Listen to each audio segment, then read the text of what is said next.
En el Sebadal puedes ver cómo la vida marina se desenvuelve.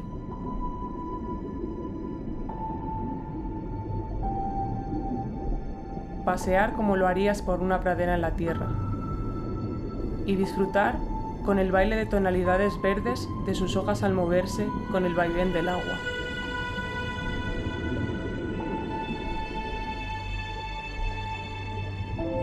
Por sus aguas transparentes se pueden distinguir los rayos de luz que penetran en la columna de agua. A pocos metros de profundidad, respirar la brisa del agua en el ecosistema que es base de todo.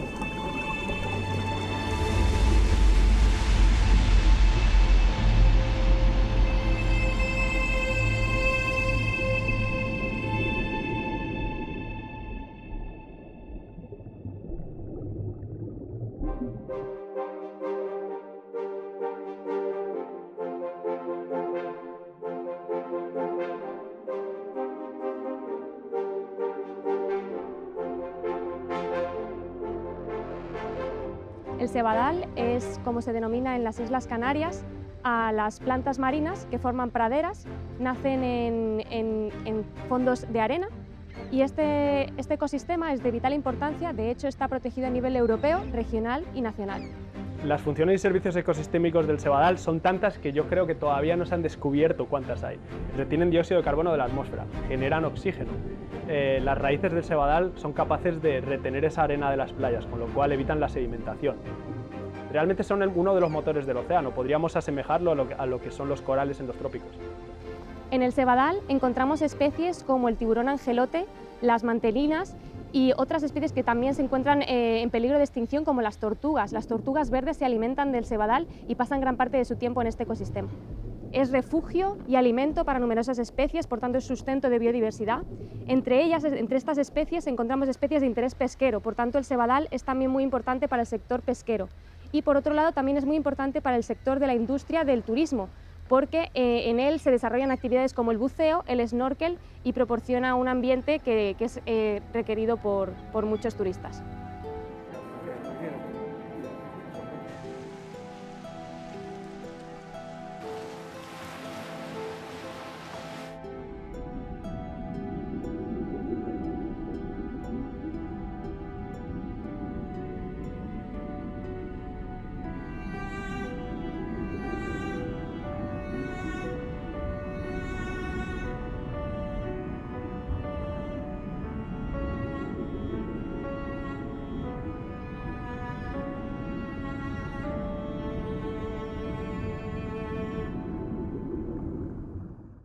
Antiguamente podíamos encontrar sebadal en todas las Islas Canarias. A día de hoy, por diversas causas, hemos visto una reducción. Hay parches de sebadal que ya no encontramos más en las zonas donde se encontraban y, por ejemplo, en la Isla del Hierro y de la Palma ya no encontramos sebadal.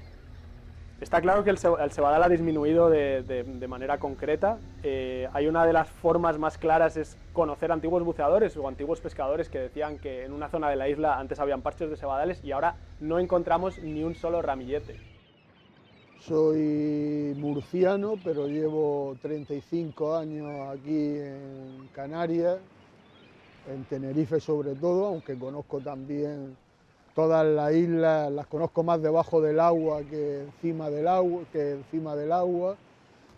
Pues como decía antes, he visto la desaparición de sebadales, de los que yo conozco, en los que iba a bucear semanalmente.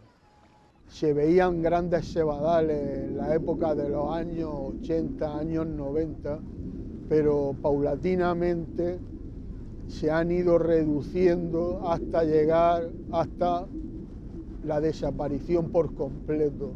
Bueno, aquí en el sur-suroeste de la isla, los sebadales que yo recuerdo y que he seguido durante varios años, durante 15, 20 años, han sido los sebadales que empiezan ya en la zona de los Gigantes, que es en la zona de Puerto Santiago. Allí había un sebadal, no era muy grande, pero bueno, era el sebadal que teníamos en los años 90. Hay también otro sebadal que está en Alcalá, que también ese cebadal ha desaparecido. Al igual que uno que estaba en Playa de San Juan, que iba de Playa de San Juan a la zona hasta Bama. Todo esto. Sí, toda esta zona de aquí, que era un cebadal enorme, lo menos de 1500 metros, pues ya no queda ninguna cebra. Si perdemos estas praderas, lo perdemos todo. Perdemos la biodiversidad marina, perdemos las playas, perdemos el oxígeno del aire, perdemos la capacidad de luchar contra el cambio climático por este secuestro de carbono de la atmósfera. Entonces está claro que los necesitamos. Entre las causas que amenazan el cebadal encontraríamos los emisarios. Esto es un problema muy importante en las Islas Canarias. Hay muchos emisarios ilegales que no cumplen con las normativas europeas. Esto puede afectar al cebadal de diferentes formas que de hecho todavía están en estudio. Por ejemplo, la liberación de tóxicos o el aumento de la turbidez en el agua que reduce la luz que llega hasta las plantas que necesitan para vivir.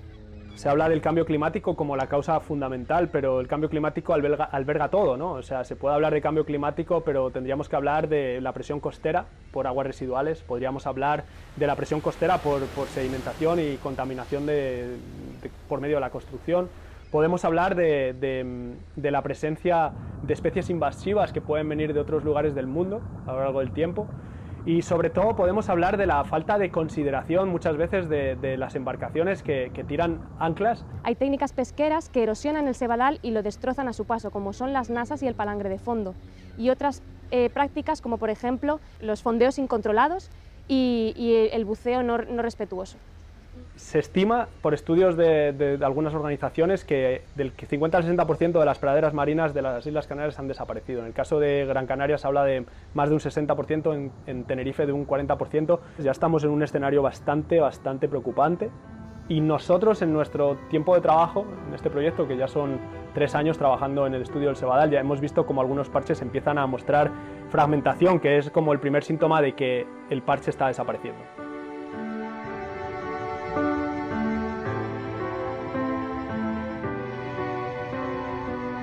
Perder esos cebadales es perder una biodiversidad extrema, es perder las tortugas, es perder los angelotes, es perder los pejepipas, es perder los juveniles de pejeverdes, es perder una serie de animales que son la razón de ser de muchos buceadores que vienen aquí. Pero es que, como decía también, esos peces dan sustento a animales más grandes. Podemos llegar a hablar de las ballenas. Las ballenas se están posicionando como el segundo o tercer interés turístico de las Islas Canarias. La gente viene a ver ballenas y si perdemos esos cebadales, directamente vamos a perder esas ballenas. Todo está conectado en el mar.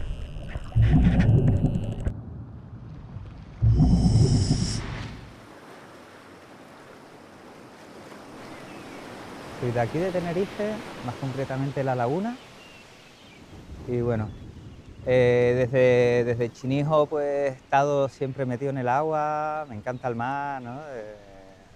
Desde mi punto de vista personal, la verdad que creo que cuando era pequeño no sé si había más diversidad, pero sí que bastante más cantidad de vida marina. Recuerdo, ¿no? Cuando bajaba la marea, en los charcos podías encontrar centollos, babosas, vacas de mar, mucho nudibranquio. Ahora encuentras colillas, latas de cerveza, restos de plástico y poca vida, ¿no? En la época en la que yo vine, que teníamos la oportunidad de poder hablar con muchos pescadores en aquella época para explicarles un poco cómo deberían de utilizar sus artes de pesca para hacer el menor impacto en las especies, ellos mismos nos contaban la cantidad de fauna grande, como en Punta de Teno ver cardúmenes de mantas rayas, ver cardúmenes de peces martillo, pues todo eso ha desaparecido ya, lo que son esas especies. Todavía se suelen ver, pero muy esporádicamente. O sea, estamos en plena pandemia del coronavirus y lo que hemos aprendido es la necesidad de un aire limpio, de una naturaleza que podamos respirar. Bueno, el cebadal es un motor de calidad de aire y si ya hay problemas respiratorios con el coronavirus o con la calima, pues es que está claro que es un problema no del mañana, es un problema de hoy. Siento tristeza, ¿no? Porque como canarios siento que deberíamos de luchar muchísimo más, de proteger nuestro entorno, ya no solo por nosotros, sino para las generaciones futuras, sino porque es parte del planeta y sin vida el planeta no existiría. Por mucho que tengamos mejores carreteras, mejores infraestructuras, no va a servir de nada si no hay vida. Entonces no tendría ningún sentido estar aquí.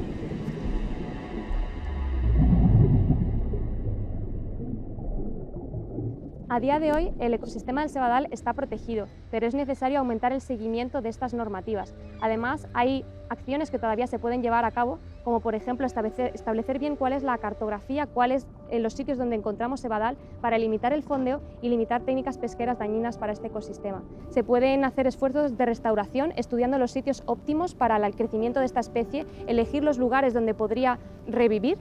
Bueno, las acciones que estamos llevando es realizar campañas de campo, y esas campañas de campo significa llevar a muchas personas al agua, tirarlos al Sevadal, bucear el Sevadal, sacar datos, volar en dron, hacer líneas transecto, estudiar la calidad de las aguas de las distintas zonas, pero esas son las acciones de campo. Luego llevamos un montón de acciones desde el ordenador, en este caso por medio de webinars, o intentando visitar colectivos y explicarles la importancia que tienen estos pastos marinos, estas praderas marinas para nuestro futuro. Creo que son muy desconocidos porque no es algo que puedas llegar aquí y verlo en la orilla normalmente, entonces la gente no lo suele conocer. En el Mediterráneo, por ejemplo, tienen la Posidonia, que es, digamos, el símil al Sevadal, y es diferente porque en invierno siempre las playas están cubiertas de hoja de Posidonia, la gente lo ve, entonces sabe que está ahí. Si preguntas a cualquier persona en la calle si son importantes los bosques, todo el mundo contestaría que sí. Lo que nadie sabe es realmente que la importancia que tienen estos sevadales cuando son motores de oxígeno, y con lo cual la importancia para el medio ambiente es increíblemente grande. La estrategia es conocer. Si lo conocemos, lo querremos, y si lo queremos, lo protegeremos. Hay que conocerlo, hay que estudiarlo y hay que enseñárselo a la gente. Todos tenemos un papel importante en la protección del Sevadal. Desde nuestras casas todos podemos reducir la contaminación de las aguas, teniendo en cuenta qué es lo que tiramos al váter, qué es lo que está llegando a los mares desde nuestros hogares. Todos tenemos en nuestra mano aportar algo, ¿no? Desde la simple persona que va a la playa y se pregunta, pues no sé, ¿por qué estas plantas están aquí? Las voy a respetar, no las voy a pisar, no voy a sacarlas de aquí, ¿no? O incluso desde casa, ¿no? De intentar utilizar, pues, jabones orgánicos, intentar utilizar productos que no afectan a la vida marina, ¿no? Pero si quieres ir más allá, pues oye, monta un proyecto de conservación marina y tírate al agua.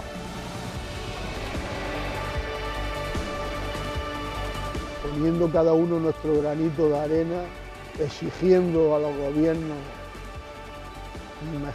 más inversiones para hacer que no echemos nada al mar, los plásticos, en fin, todo eso parece ser.